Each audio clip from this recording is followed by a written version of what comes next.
চলো আজকের ব্রেকফাস্ট থেকে তোমাদেরকে দিনটা আমি শুরু করলাম একটা মিনি ব্লগের মাধ্যমে। তো এই দিকে দেখো আমি পেঁয়াজ দিয়ে দিলাম তেলের মধ্যে, আর একটুখানি অল্প করে কুচিয়ে আলু দিয়েছি, আর তার সাথে টমেটো দিয়ে দিলাম। দিয়ে ভালো করে এগুলোকে ফ্রাই করে এরপর আমি দিয়ে দেবো ডিম।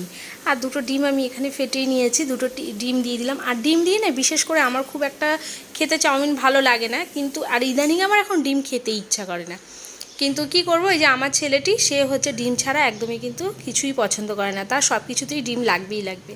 মানে যাই রান্না করব যেগুলো ডিম দিয়ে রান্না হয়। আর এই যে এই দেখো এদিকে একদম চাউমিনটা দিয়ে দিলাম, অল্প তেলে রান্না করেছি।